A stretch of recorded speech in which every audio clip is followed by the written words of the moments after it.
Thank you, organizers. After a difficult topic of monoclonal antibodies, we come to COVID vaccines. Everybody is vaccinated. The key question is, did vaccines make any difference in the COVID pandemic? The answer is yes, yes, and yes. How vaccines change the landscape of pandemic? This is a figure which has been quoted by New York Times. They compared the incidence of infection before the COVID vaccinations took effect and beyond that. The vaccines decreased the case load by 3 times and deaths toll by 6 times. If we compare the current pandemic with the influenza pandemic of 1918 and 19, we find that we have been able to save nearly 25 crore lives. With the advent of health infrastructure, better health infra, and the advent of vaccines. During COVID-19 pandemic, 3 nations made their own vaccines: USA, India, and China. We are going to compare how do these 3 nations and how do the vaccines used in these nations affected the COVID pandemic in those countries. In this slide, we find that the vaccination in India is at par in the world, rather better than USA and many parts of the world.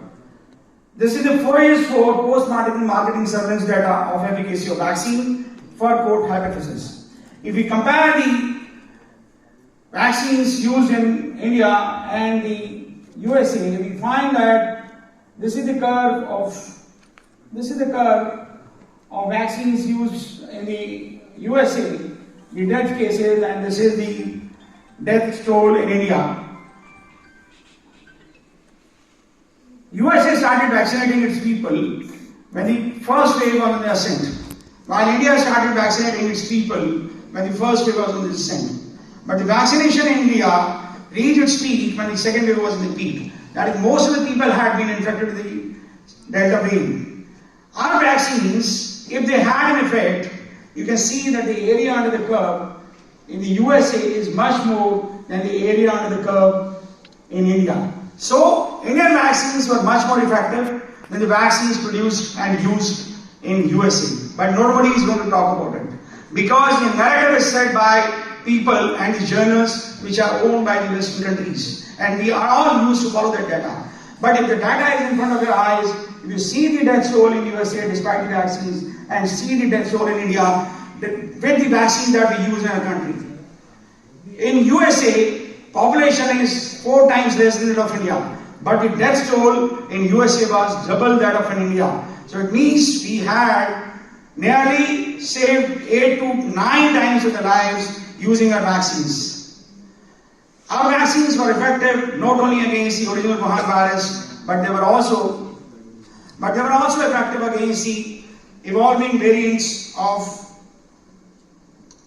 Omicron. This is if we compare the vaccination story of India versus China, we find that China used more vaccines per number of people, per 100 number of people, but India used lesser number of vaccines, but our vaccines were much more effective, and you are seeing what is going on in China. These are the various vaccines which have been used in various countries. Oxford-Zeneca vaccine has been used in the largest number of countries, that is 185 nations, followed by the Pfizer vaccine. Initially, a narrative was said that the Pfizer vaccine is the best vaccine, but the results, post-marketing surveillance results, show a different story.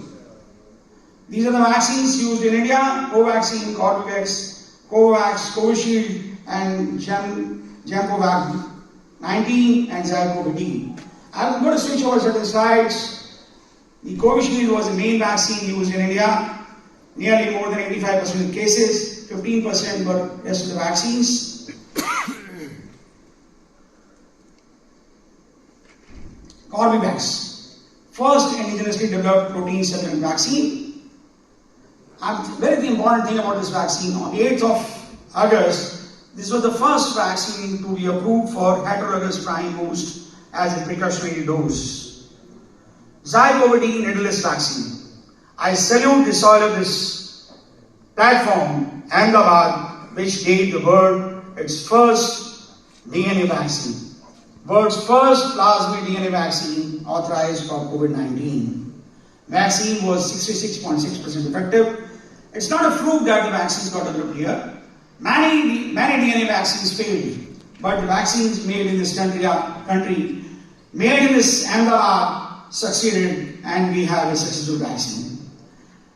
mRNA vaccine is just not the copyright of Americans. We have mRNA vaccine, Covax, a wonderful vaccine, but a colossal marketing failure. This vaccine jacked up the number of antibodies when given as a heterologous prime boost. This vaccine was approved by the Drug Control General of India as a heterologous booster on 17th of January 2023. Now I come to the nasal vaccines, the talk of the day. Incovac. Incovac is a nasal vaccine, world's first nasal vaccine, which has been approved for the primary vaccination as well as the booster dose. It uses chimpanzee adenovirus receptor 6, and the gene has been stabilized to prevent the mutation so that it is a stable spike protein and the exposure antigens remain exposed and the immunogenicity is excellent. The vaccine stimulates not only the local immunity inside the nose but also the systemic immunity inside the lungs and the nasopharynx mucosa. To make nasal vaccines is not an easy job. Nasal mucosa has wonderful immune system. It does not allow the pathogens to enter the nose. Even if the live coronavirus is instilled in the nose, the efficacy of production of the disease is not more than 55%. This vaccine has a wonderful efficacy, but the true results will come once the vaccine starts being used in the population. The vaccine has shown, the phase 3 clinical data has shown excellent homologous immune response comparable to the Covaxin. It has been a wonderful vaccine for the heterologous prime boost and has shown better antibody titers in comparison to the Covaxin and the Covishield. And the vaccine appears to be effective against the evolving strains. And today, the 26th of January, the vaccine is being launched on the COVID platform. Our friends have been asking, when do we get the vaccine? The vaccine will be available today onwards on the COVID platform for the heterologous prime boost. But only to those people who have taken only 2 doses of the vaccine. This will be available as a single dose booster vaccine. And the vaccine is to be instilled 4 doses in this nostril and 4 doses in the other nostril. Mind you that the primary dose of the vaccine involves 2 doses 28 days apart, but the booster dose involves only 1 dose of the vaccine in both the nostrils. Do we really need the 3rd booster? Yes. There have been a number of studies, but a meta-analysis of these studies published in Lancet showed that previous infection without vaccination protected against the hospital administration of severe disease by 75% and 25% against the reinfection. But the effectiveness of the hybrid immunity was 98% and 42% against the reinfection. Reinfection protection can be jacked up, it can be increased if you take a booster. In our country, the booster has not been very successful because the COVID subsided and the COVID fatigue prevailed in. People did not go for the booster vaccination. But with the advent of nasal vaccine, we believe that more and more people will take the booster dose. Now, the burning question is, do we need the 4th dose booster? Most of us have had 3 doses. Do we need the 4th dose? Very important question.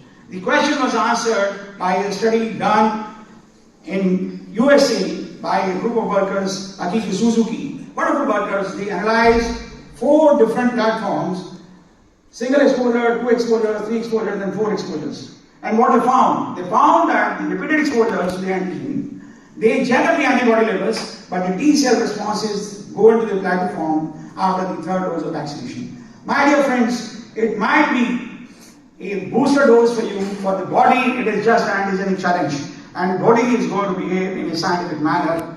Most of us will not need the 4th dose of booster because nature and number of exposures shape the spike immune response. Hybrid immunity induces more polyfunctional spike CD4 cells than the vaccination only.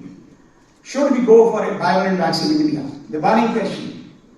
Probably no. Bivalent vaccines have been castigated, criticized by a number of articles in the wonderful journals like NEJM and highly circulated newspapers like Times. Bivalent vaccines are not a magic bullet. Their efficacy against infections is limited and short duration. SARS-CoV-2 has shown to work by the principle of original antigenic sin, which means that the body is going to believe and produce the immunogenic response as it encountered in its first entry. That is, the original Wuhan virus remains the best source of immunogenicity in the human body in case of SARS-CoV-2. Bivalent vaccines use good dose of original Wuhan virus and small dose of BA5 virus. But the virus may soon evolve further, rendering the previous doses infructuous. So bivalent vaccines are not going to be useful, they are not going to stay. But this is a pharma-driven industry. FDA has already proposed that the annual COVID vaccination be given to all the Americans, and if the proposal is voted in favor, then the annual COVID vaccination might become a feature in times to come like the influenza vaccination. But here in India, our vaccines have not allowed the entry to the BA5 and the other variants. Though it is there, but most of the people will remain happy and uninfected, and that's why we are holding the conferences in the physical mode and meeting each other fearlessly because our vaccines were effective. Should we fear a fresh COVID outbreak by the newer variants? You see that there are a lot of variants circulating, and you see the jack-up of infections in the USA, China, Japan, but here in India we remain safe. My friend, editor of CMA India, asked me to give my opinion on the fact whether India is going to be affected by the COVID surge in China. At the time, nearly December 2022, media was creating panic. A lot of furor was there that India is going to see the fresh wave of infection. That time I wrote that India is going to remain safe.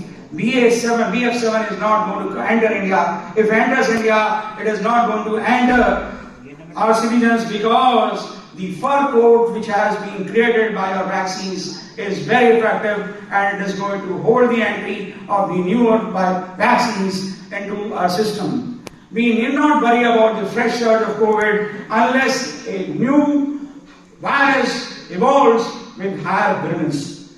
The beauty of this virus is that it is evolving into higher transmissibility but not into higher virulence. So there is reasonable in believing that the world is moving towards endemicity after the spike of COVID in China and some other countries. I salute the healthcare workers who dared the adversities of tyrant and vigor to inoculate people in the remotest corners of India. Thank you very much. And this is my book, Journey of COVID in India. And this book was appreciated at the United Nations. And the book, there is nothing sure about the book. And the book is available on Amazon. Thank you very much. Thank you so much, sir. So, any questions from the audience? Yes. Why Covaxin was a disaster commercially? I didn't get it. Covaxin Yes. versus Covishield. Why Covaxin is considered economically disaster? Is it true? Covaxin is not economical because Covaxin manufacturing requires BSL-4 labs. BSL-4 labs are very few in the world. While the vector-based vaccines, they require a process. Once the process is settled, their manufacturing can be scaled up, can be widened up on a very short time. That's why the Covaxin was much more expensive, because BSL-4 lab installation, establishment and maintenance is very, very difficult process, because it's a whole virus inactivated vaccine. Sir, in Okay. conclusion, after the third dose we all taken, we don't need to take another nasal vaccine. Those people who have not taken the third dose, they need not go for the